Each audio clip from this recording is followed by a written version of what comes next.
minute.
This episode of Speak Now, Hold Your Peace is brought to you in part by Green Sister Botanicals, plant-based hair and body care. Visit greensister.com for your hair and body care needs.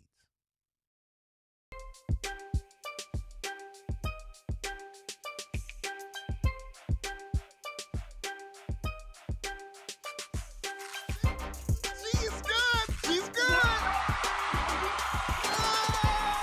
Every time there's a shooting, people are saying, we need more gun control. That's just human nature.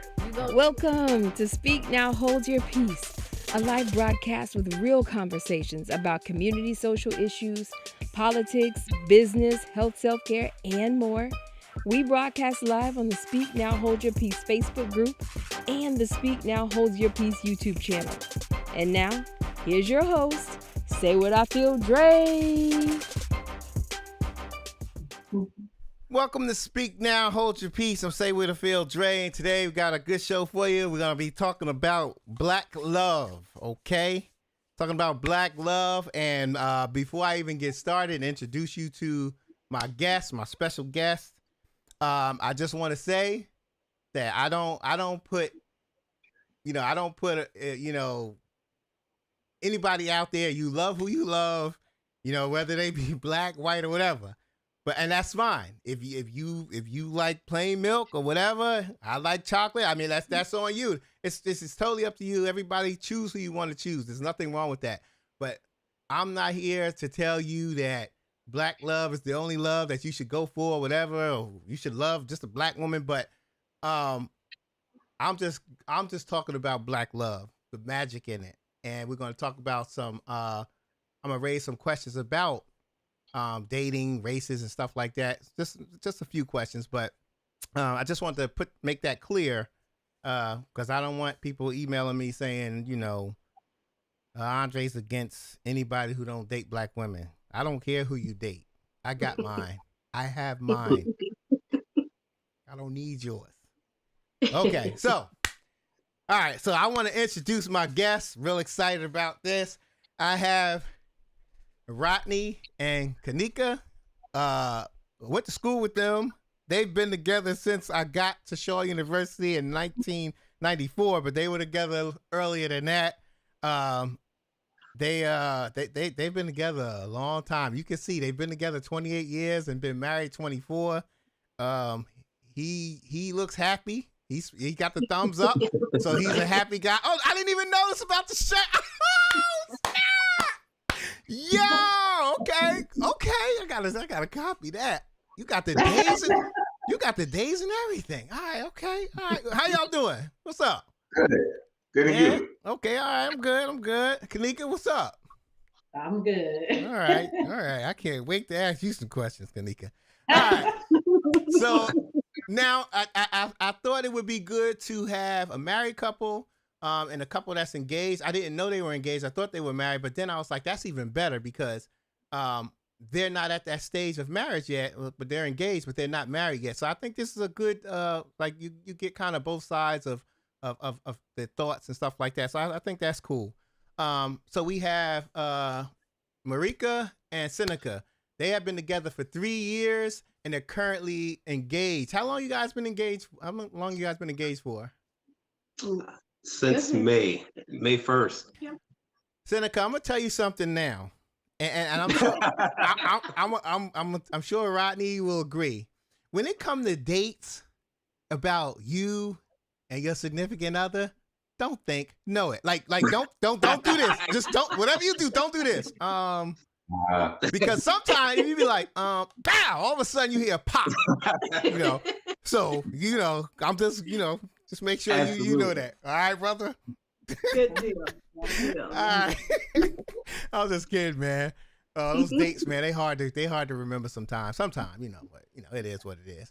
So look, I wanna ask you guys some questions. Some of them will be the same question I might address to both of you. Some of them I might address just to one couple, depending on what the question is. But I want to start out with Rodney and Kanika. How did you guys meet? I know you was at Shaw, but how did it go down? Did he say like, "Oh, yo, baby, yo, I'm the number one rage of discipline around here"? Like, that's his line name. Right. So back in the day at Shaw, when we would come in as freshmen, we had these student development counselors. So we were in the same SDC group, and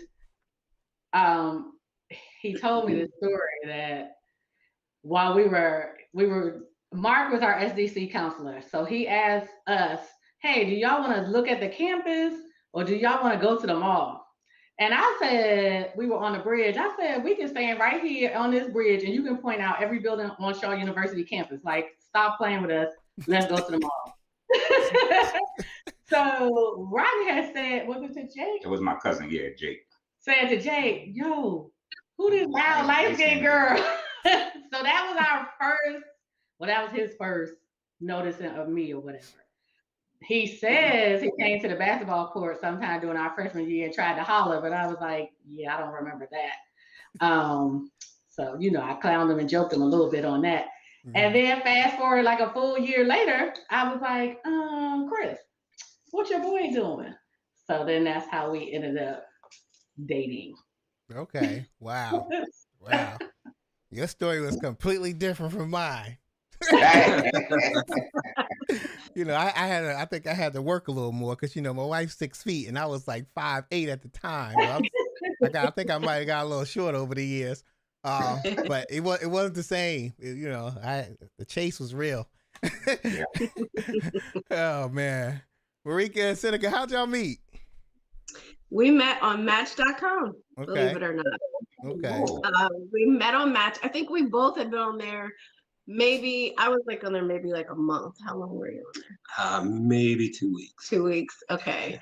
Yeah. And I had met 2 other guys before him, and it was pass, right? So Match kept sending me, ironically enough, it kept sending me white men. And I had went in, I updated my preferences because I'm like, what's wrong? It just literally kept sending me white men. And so I kept getting all of these weird messages and things. And so I just kept deleting things. So one day his picture pops up and it says,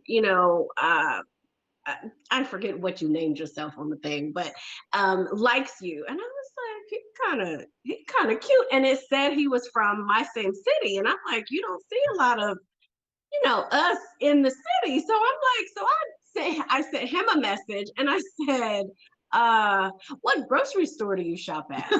And he said Giant Eagle. And I said, oh, I shop at Kroger. That's why I probably never met you before.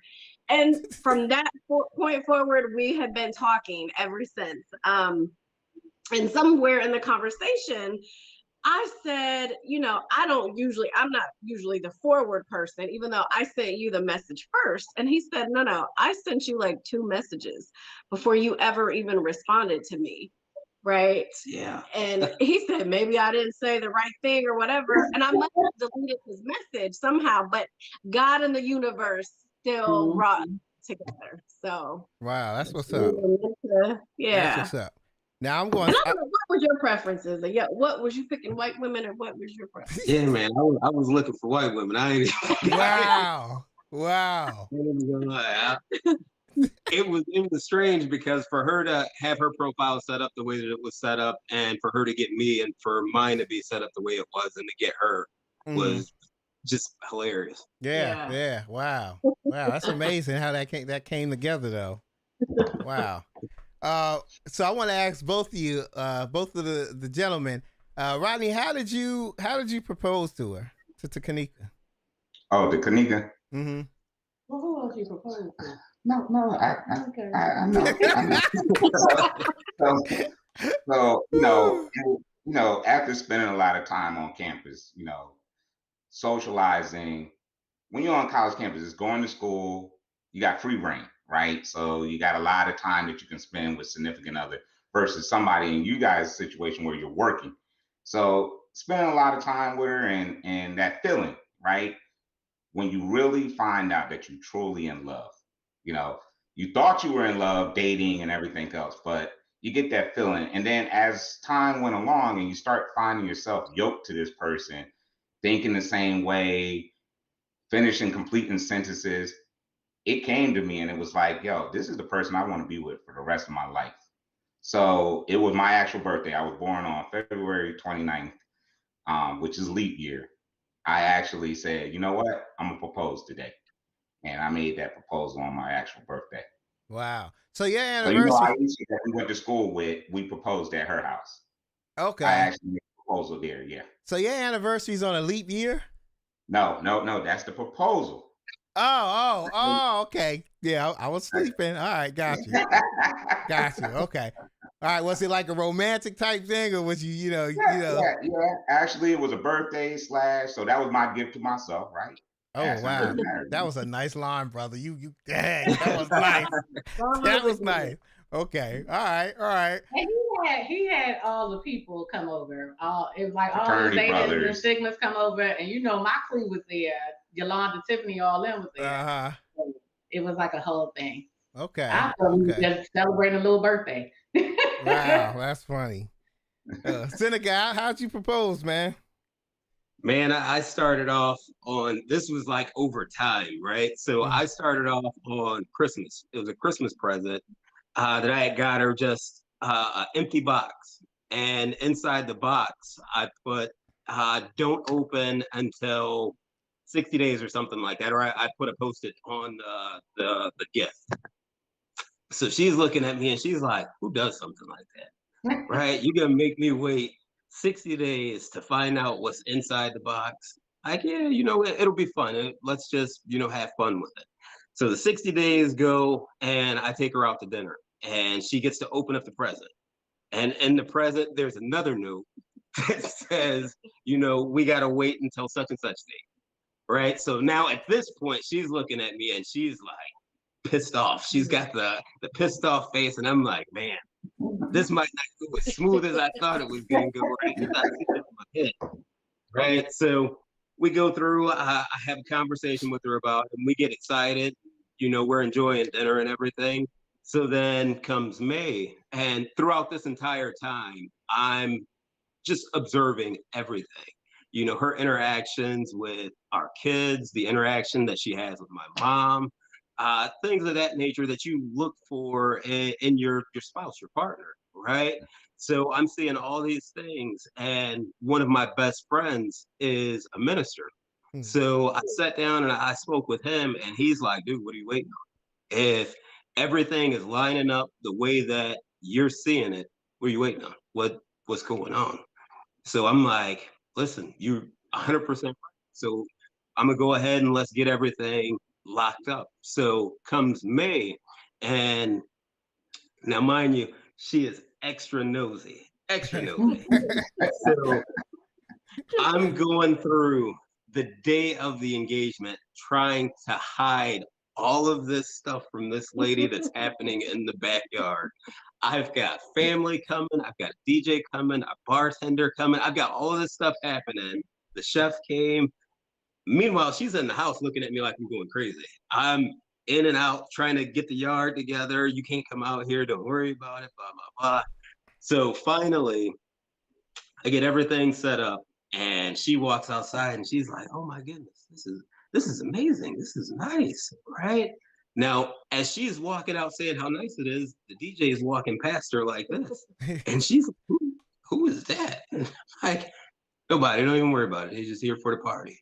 So we get everything set up, and we've got all our family here, and get down on one knee, and I'm ready to go. I talked to my mom. She was 100% behind it. Just listen, the way that she interacts with my family and the way that I interact with hers, there was never an uncomfortable moment for us to stop and say, maybe this might not be the right idea.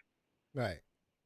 Wow. And those type of prerequisites are really important before you ask somebody to marry you. You know what I mean?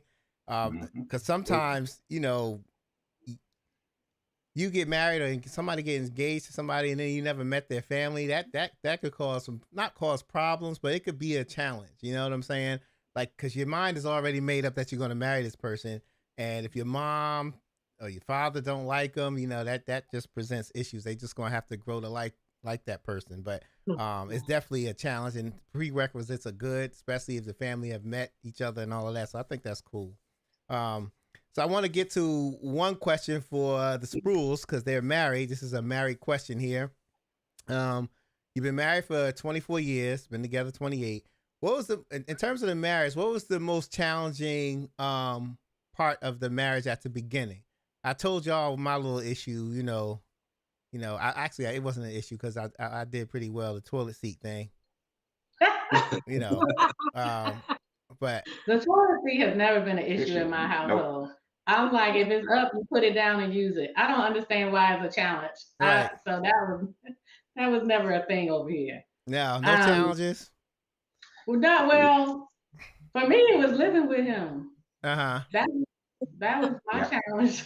Right. Okay. Person that wasn't like my sister or brother. You know what I mean? Right. So, because you want to be nice to this person, but you really want to tell them you're irritating me, but you don't want to say it that causes friction. So that's hard. It's not like a college roommate. Right. You know what I mean? Like it's a person that's not going anywhere.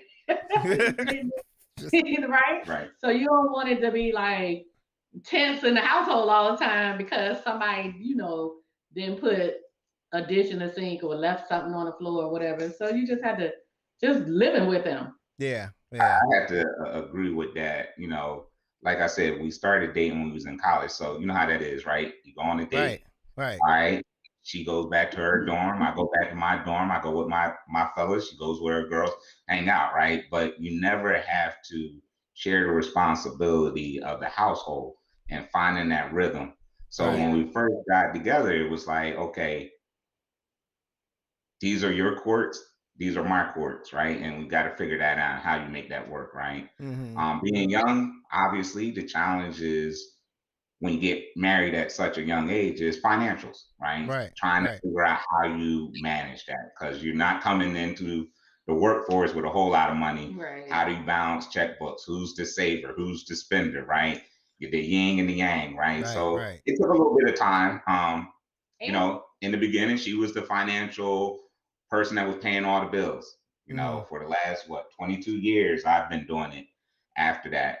But as far as the keeping of the house, that's her, right? Making sure that everything's working functionally, everything's where it's supposed to be, we're fed and everything else. So I think it's really that figuring out how do you cohesively live together. Right. And Right. we were alone. Correct. Mhm. So our families, both our parents live 3 hours in one direction or the other. So we didn't. That actually might have been a good thing. Now, it might have been a good thing that But so we had to figure out, like, we had to grow up together. We had to figure out stuff together in a brand new area because we left Shaw and moved to Northern Virginia. That's not where we from. Right. Right. And then we added a little bundle of joy on top of it a little bit later Right. within that first year. But it was, that was just figuring it out together without losing our minds, I guess. Yeah, you couldn't call somebody to come around the corner to say, "Hey, I need you in 10 minutes." It's like, okay, I need you in 10 minutes. That's how it was. We had to rely on each other heavily. So Right. Okay. Cool. Seneca and Marika, what were the challenges you faced when you guys got together, or were there any challenges? I think like for me, I think the biggest thing for us was our blending of our families, right? So I have 3 kids from a previous relationship, and he has 2 from his previous marriage. And so for me, I think my thing, I had dated before, right? So I have 2 kids who have the same father, and then our youngest daughter has a different father. So I've obviously dated before, with kids. He hadn't before, right? So he had been married prior to me and hadn't really dated too long after, I forget how long you guys were divorced, but hadn't introduced the kids to anybody. Right. I've done that before. So I don't know. I've experienced it before. So for him, it was, trying to make sure that the kids, I guess were comfortable, understood. His ex-wife hadn't dealt with him having somebody else around her kids. So for him, it was different. For me, as he said, like, I'm very impatient. So like once I knew that it was him, he was the one, and it was very soon that I knew he was it. It was like, okay. And then I introduced him to my kids. So it was like, when I'm gonna meet your kids? Like, I done bought Christmas gifts. I find the kids' Christmas gifts put up somewhere. I think that was almost the end of our relationship. I seen the Christmas gifts, and I said I was cleaning his apartment. He was gone one day. And I seen the Christmas gifts, and I think I seen red, purple, blue, and green stars. Cause I'm like, why are the kids? And it was like after Christmas, like January or something. And I'm like, dude, why are these gifts still here? And he was like, he later said, the kids weren't ready, right? But I really honestly think it was more him, right? And I'll let you answer. But to me, it felt like he just wasn't ready. So I was like, well, are you not sure? It's not me. And at this point, mind you, so we met in September. We were building a house by January. So we moved like quick. So I'm like, dude, we building a whole house together. When am I gonna meet the children? Like, when is it gonna happen? So I think for me, that was the most frustrating part. And probably for him too, because I was frustrating him because he wasn't moving along as quick as I thought. Right. But now it's as though we never went through, you know what I mean? Like it was my oldest son was not ready to meet nobody.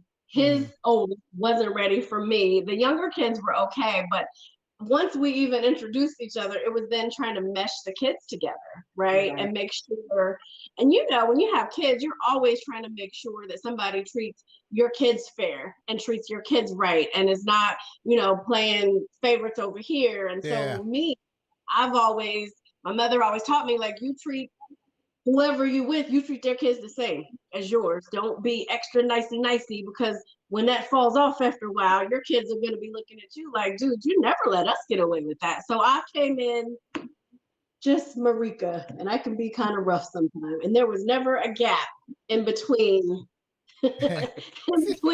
who I am to my, my Right. three, and then who I am to my bonus kids. But Yeah. I'll let you go. Like that was the most frustrating part, I think, No, for me. I Was I definitely agree, but at the same time, I'm a dad first before anything. So you protect the babies at whatever cost you have to, right? So if I feel like they're not ready, then that's just what the situation is, right? And either you understand that or you don't. And she, fortunately for me, understood what the situation was once we sat down and talked about it. I think that was my biggest mistake during that period was actually just not talking about it Mm-hmm. and thinking I was doing the right thing by just protecting the kids instead of really just trying to get the situation sorted out to where we were both on the same page and understood what we were looking at. Right. But definitely, Right. I think that's 100% the biggest challenge we had, and to think of that as a challenge now, and it's our biggest strength Yeah. now is our family is huge and they all stick together. That's So good. yeah, That's good. yeah. Yeah, it's not easy when when you in a new relationship and both parties have kids, and you gotta walk that fence, and you can't fall to either side because they're gonna place blame. You're too nice to them. You never let us get away with that. So that's a big challenge, and it's tough to overcome that. And I'm glad you guys did. So a lot of people they can't and it's just not a good thing when you got a blended family. The more the better, the more the merrier. absolutely. You know.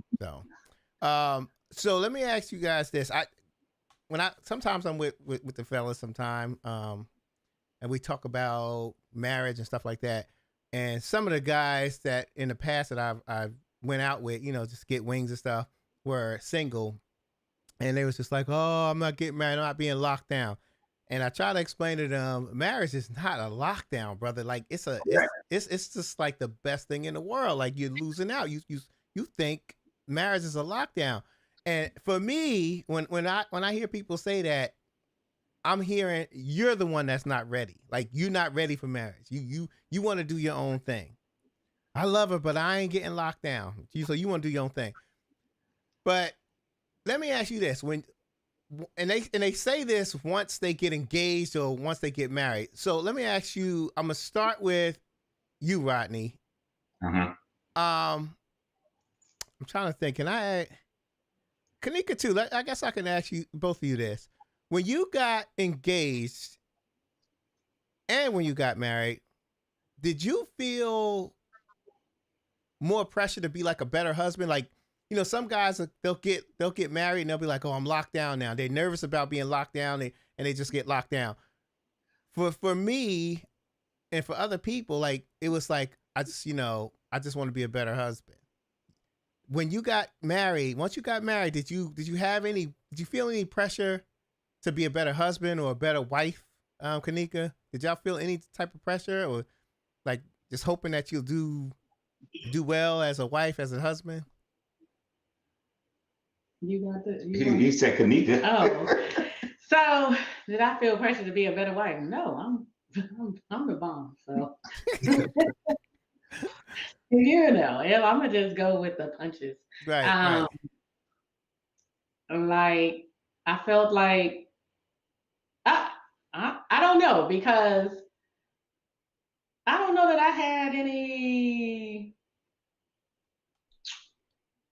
worries about that particular type of thing, because I feel like men feel more pressure by their peers, other males that they are in relationship with, to be a certain kind of way once they get married. It's a little annoying, really. So you have the guys who are either like, marriage is the greatest thing in the world, or you have the guys who are like, oh, now you can't do this because she said, well, Kanika ain't gonna let you.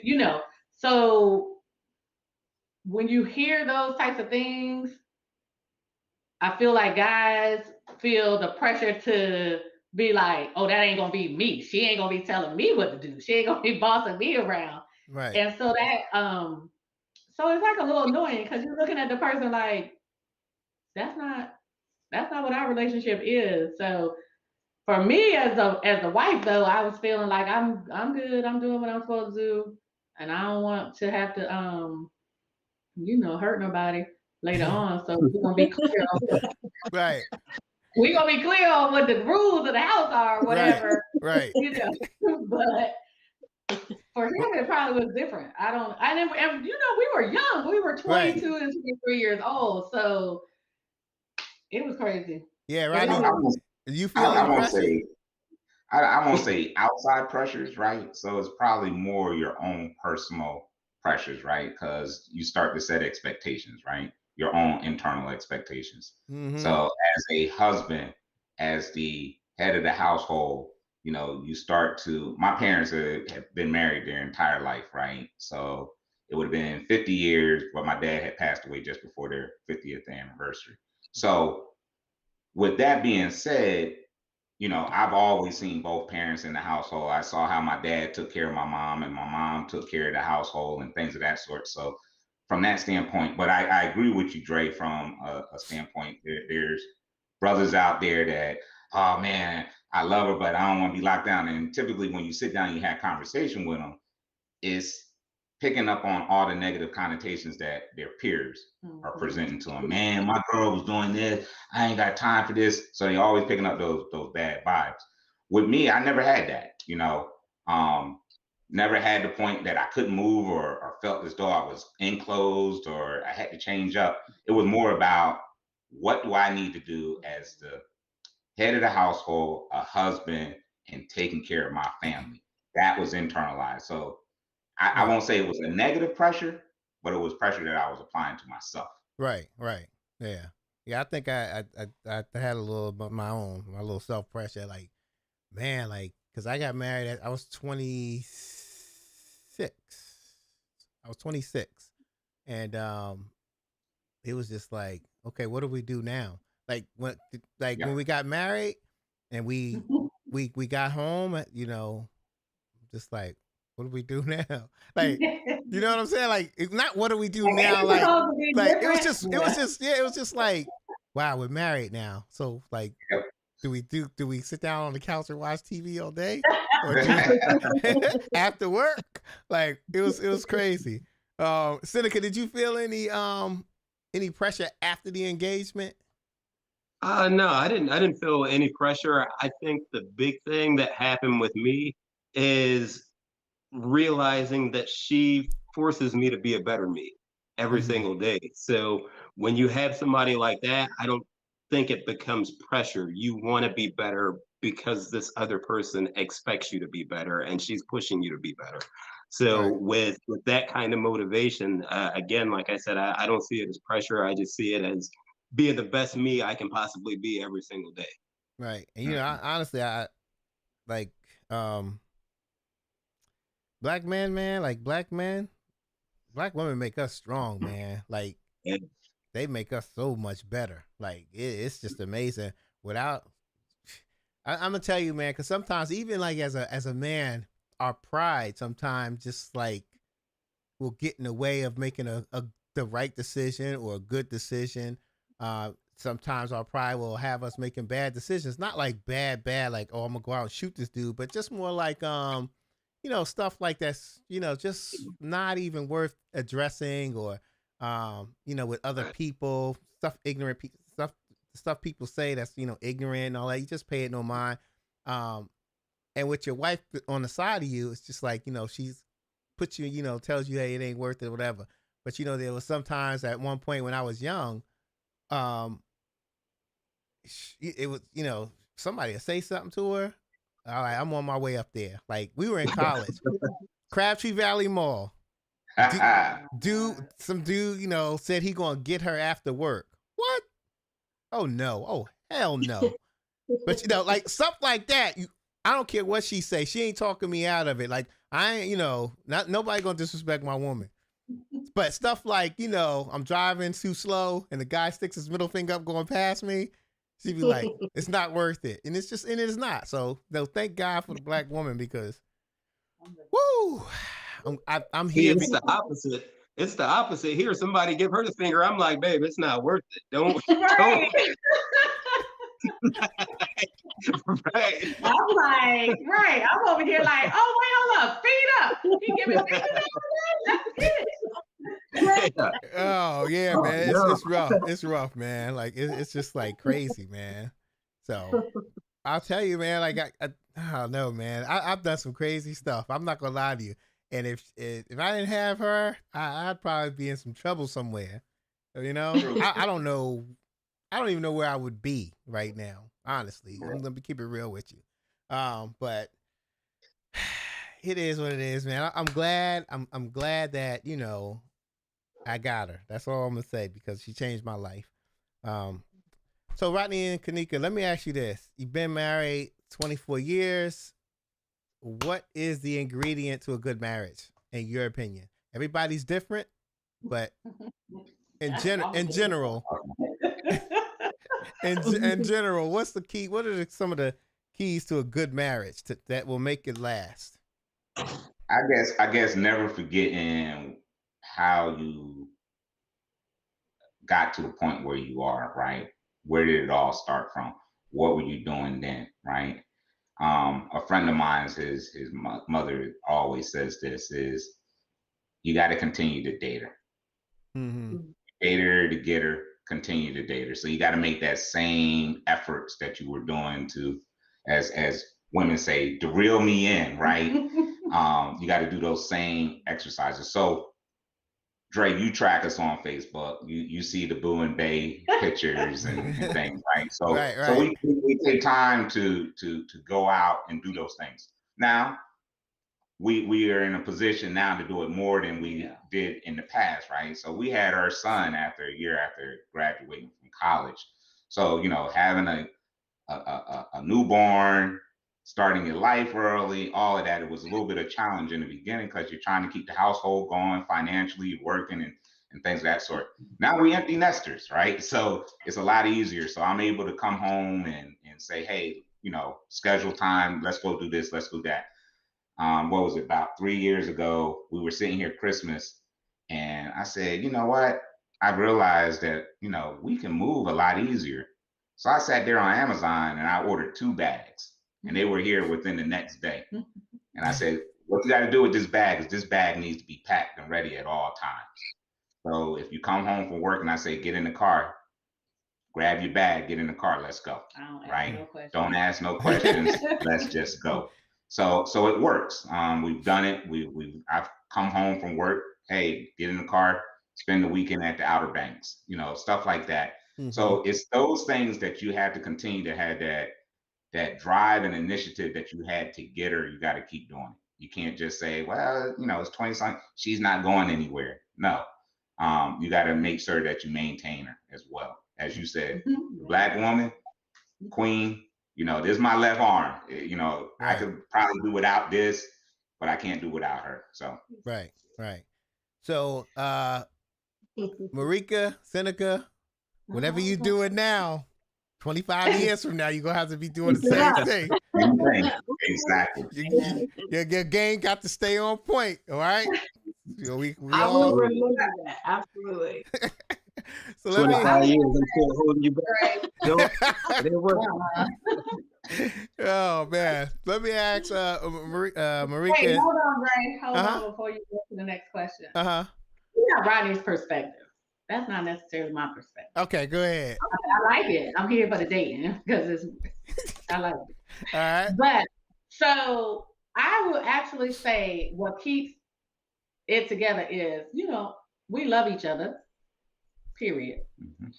And of course, everybody has that in love feeling when it's new and fresh and all of that kind of stuff. And there are ups and downs in the relationship. So what keeps us together is that so far, we've never fallen out of love at the same time. So those times that I might have been like, oh my God, if this person says one more thing to me today, or he was able to love me enough to pull us back together and vice versa. Gotcha. If that makes sense. Makes plenty of sense. Makes plenty of sense. Yeah. And that kind of leads to my next question, kinda. A lot of marriages fall apart due to the lack of communication and the lack of compromise. The arguments, you always want to get the last word. You ask her or him what's wrong, and they tell you what's wrong, but while they're telling you, you're thinking of what you're going to say after she finishes her sentence. What do you guys? I'm gonna start with Seneca and Marika. What do you guys think? How do you handle those type of disagreements when you do have them? It's funny because we were just talking about that today, about just what keeps us, like, the number one thing that I love a million things about him, but I love our way that we communicate, right? Mhm. Like, there's never a day that even if he's not talking, I can read him, right? He's still talking, and we're still talking to each other. We have had, a couple of disagreements on things, but we always talk about it. We never go to bed angry, upset. And I think, like you said, and I used to be one of those people that, because I'm a talker, I used to be, I think, in my younger years, right? That type of person that I'm waiting. I don't know, I'm not even really listening to you. I'm trying to think about what I'm about to say next, right? Rebuttal or whatever. And I think for me, it's come with, I hate to say age, right? Or just maturity. Because I think had Seneca gotten me, had we met, we've often said this, right? Had I met him when he was in his 20s, and had he met me when I was in my 20s, it wouldn't have worked, right? I've learned how to communicate. I've learned how to listen. I've learned, it's not always about me. It's the give, the take.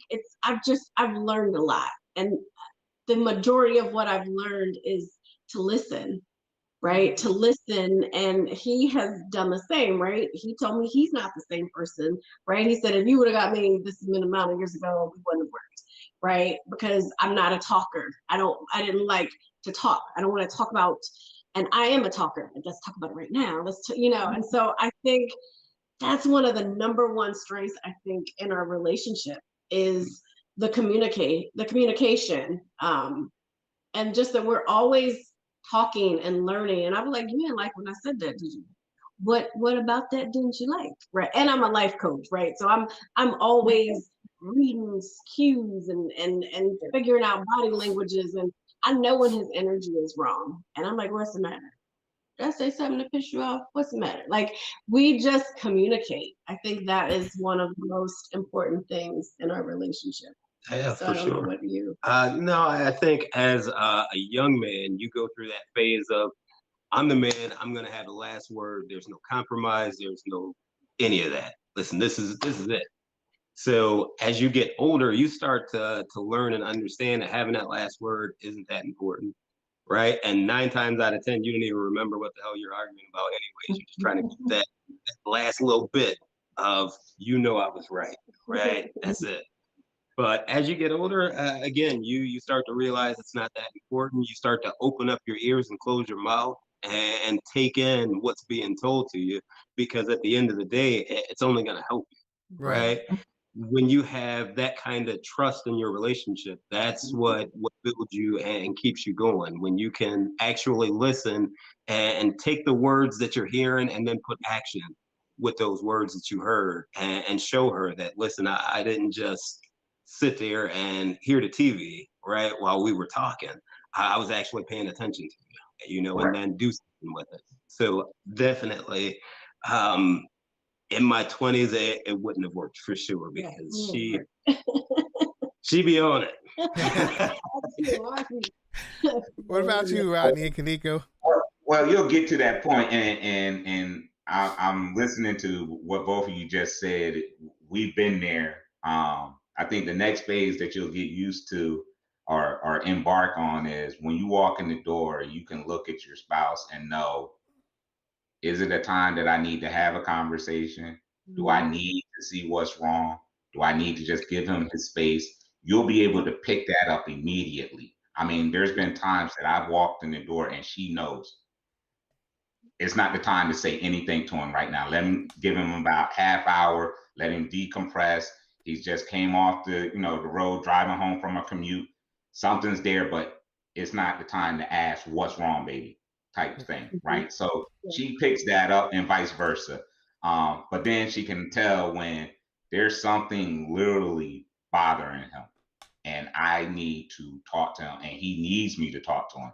So you're progressing down that pathway right now, but you're going to get to that point where you're going to be able to just look and tell, hey, this is the moment, or this is not the moment to say anything at all.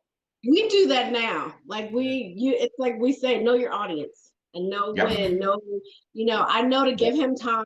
And I used to be that person. I want to talk. Let's talk right now. Let's talk right now.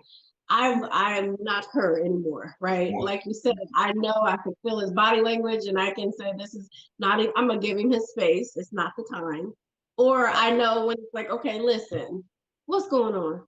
Tell me what's going on. Like, yeah, we do that now, which is, again, I think it's the communicating without communicating and knowing how to, Right. Yep. And it's funny, because I as y'all was talking, I wrote some stuff down because I really wanted to make a point of this. Rodney, you were talking about you walk in the door and you know that something is wrong. Let me tell you what these 23 years of marriage has taught me.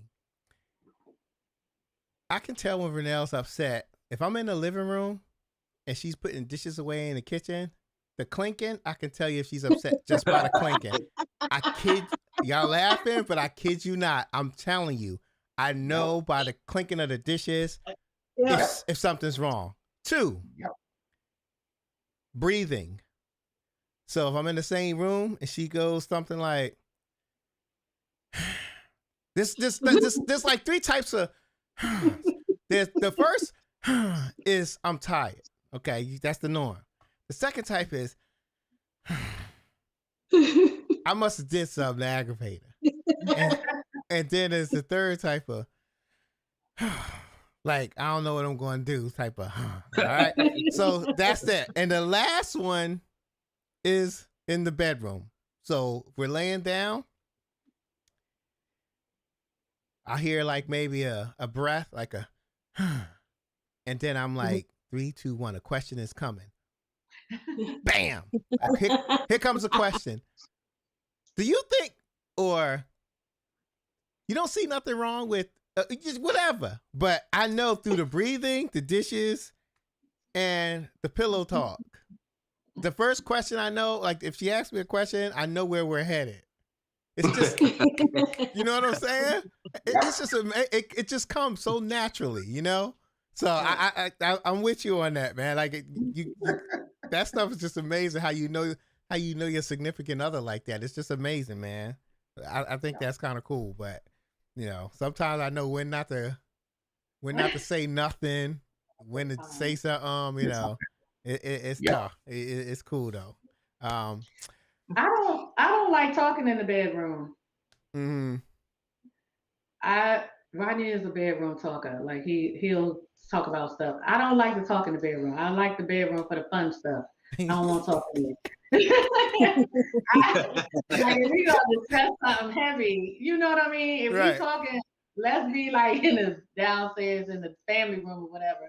Because that puts energy in the room. I don't want that energy in the bedroom. When I walk in there the next day, I'm still feeling like I need my sage to get all the negative energy out. Right. So that's a good point. Yeah. So let me ask you, I got one more question before I give y'all this quick surprise. Rodney. Mm-hmm. Yeah, I'll just let you go freestyle with it. What should people know about a black woman? If one of your friends want to date a black woman, never dated a black woman, what would you tell them? Woo! You're gonna get emails. Nah. She is going to challenge you in all aspects. You're not gonna be able to slip on your game. You can't be trying to pull wool over. It's just something about. Don't get me wrong. I have never dated outside of my race, but just seeing how other people that I know that date outside of race and how the relationships are there, and negative and positive. It's totally two different situations. They're going to push you because of the fact that you are a Black male. Now, Dre, you know my wife, very pro-Black, militant. And when I'm not saying in a negative way, right, but right. it's always pushing the Black man to be the best that he can possibly be. That type of stuff. If you're not ready for that, it's not gonna work for you, bro. Right, right. It's not gonna work for you. Right. So, am I against dating outside your race? No, but understand it is a difference there that you're gonna face. All right. Marika, you laughing? I'm not gonna ask you what you laughing at. I'm not sure. I'm laughing because I'm asking him, like, because I'm thinking about what Rodney said, right? Which I love, right? By the way, but you know, it was a secret. It's not anymore. But I'm the first Black woman that Seneca had ever dated, right? So I remember when we first started dating and he disclosed that secret. I said, literally the first thing I said, like, I'm sitting here first of all with my mouth open because I'm like, how are you 30 something years old and you ain't never dated nobody before? And so I'm sitting here trying to digest it. And then I said, that's why. And he was like, what? I said, that's why you like me so much. It's that Black girl magic. You ain't never had that before. That's what it is. Like, seriously, like that's what, like, because he just I don't know, but it was like just literally, I mean, obviously his mom is Black, right? So he knows Black women, but to be in a relationship with one is totally different, Rodney. It's exactly like you said. I'm gonna call you on your stuff. I'm on your, like, it's a whole different we just have a whole different kind of energy and strength to us. Right. Again, not to knock any other women, because this, my grandmother's white, right? So I know that there are all kinds of women that are strong and amazing. There is nothing on the planet, and I say this all the time, there ain't nothing on the planet like a Black woman. There is nothing like her. You got that So right. that's why I was asking him when Rodney said that. I said, you wasn't even ready for all of that, was you? You wasn't even ready for none of what he was saying. But yeah, that's amazing. That's amazing, man. I'm glad both of y'all found both couples. Y'all found each other. Y'all good. And I got something before we go. I want to play a game called. Well, I ain't gonna give it a name. You just going. It's like kind of like a newlywed game and a married game. So I'm gonna test y'all and see what you know. Okay, before we get out of here. So because you guys are right on the side of each other, you can't write down stuff and then hold it up. So I'm going to ask you to answer the question kind of at the same time. I'll give you about 5 seconds to think about it. All right? Okay. So I'm going to go back and forth. So this is for Rodney and Kanika, okay? And y'all got to answer at the same time. Not exactly at the same time, but y'all got to tell me the answer. All right. Where did you first kiss? Oh, I know that. I know that. Huh? Aisha house. Aisha house. Okay. See, Kanika ain't say that. She had to think about it. I seen it in her face. I don't remember stuff like that. You were talking about dates and stuff earlier. I'm like, see, my wife think I'm corny for remembering stuff like that. But I be remembering dates and everything. Dates and everything, right? Oh, man. All right. Okay. Marika, Seneca. I got to answer at the same time. I hope y'all get this. These are kind of tough. You know, some people don't remember this stuff. What was the first meal your spouse ever cooked for you? Chicken, greens, potatoes. I was that meal right there. I was done. All right. Okay. I'll give you a point. All right. Rodney. Uh-huh. All right. So this one y'all ain't got to answer together, but Kanika, I want you to be real honest when he answers this and tell me what you're thinking. Okay. Rodney, if you if Kanika won the lottery, what would be the first thing she go buy?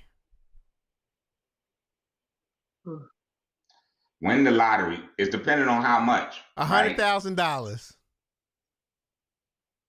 No, let's make it $5 million. I'm feeling rich today. Let's make it $5 million. $5 million. What's she buying?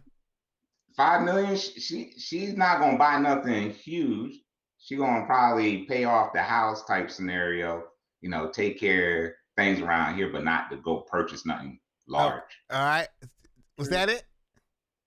I would, maybe pay off the house. Well, I would pay all the little bills off. Okay, Yeah, all right, that's good enough. That's good enough. On traveling. I'm traveling. All right. So both of y'all got a point.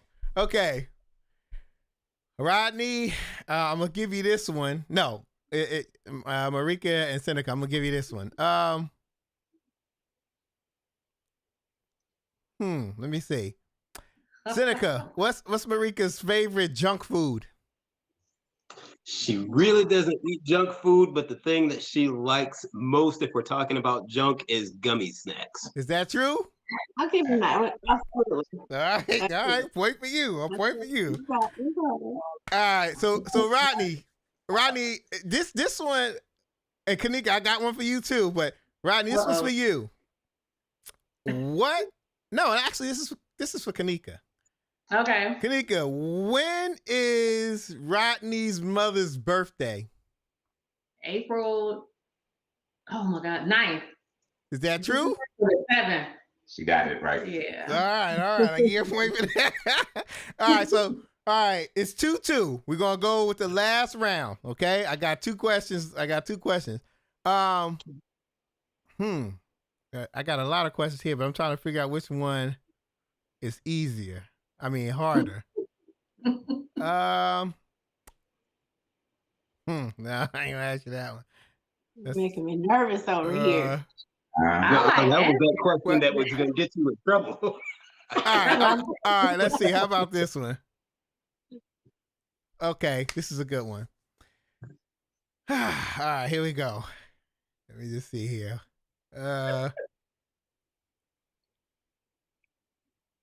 Wait, I'm sorry, because I want to make sure. Okay.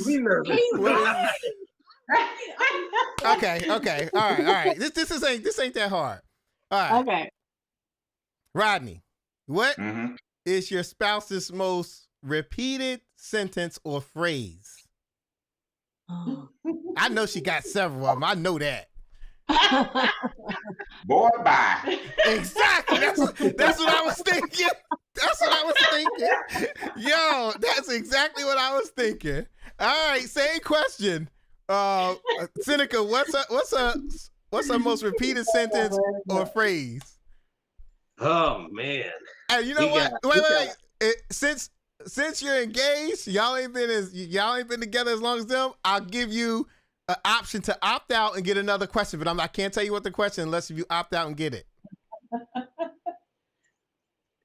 You know what? I'm gonna opt out. Okay. She got too many of them. Okay. But she a life coach, so she might have to. She might have a lot of them. All right. Give me a different one. Okay. Seneca. Oh, okay. Okay. Whoa. This is a good one. I hope you know this, brother. I don't want to get you in trouble tonight. Okay. Oh my God. But this ain't one of them type questions. Okay. Seneca, what is Marika's shoe size? 5.5. Oh, is that true? In men's, yeah. Okay, all right. I'll give you that. So look, both of y'all tied, and we're gonna keep it as a tie, and we're just gonna leave it like that. We can do that. Congratulations, everybody. Y'all got it right. Good job. So I'm no sleeping on the couch tonight. Nobody sleep. You know what? That's what I'm saying. Nobody's sleeping on the couch tonight, so I'm happy. Only unless it's by choice. Yes, exactly. So I want to thank y'all for coming on the show, man. Stay on here once we go off. But I want to thank everybody for watching. I appreciate everybody who watched. I appreciate everybody who gives me the comments and all of that stuff and feedback about the show. I appreciate y'all. Rodney and Kanika, stay on. Seneca and Marika, stay on after we go off. Everybody else, love y'all very much and have a great night. We out of here. Peace. Later. Thank you for watching the Speak Now Hold Your Peace live broadcast. Be sure to subscribe to us on YouTube and join us on the Speak Now Hold Your Peace Facebook group.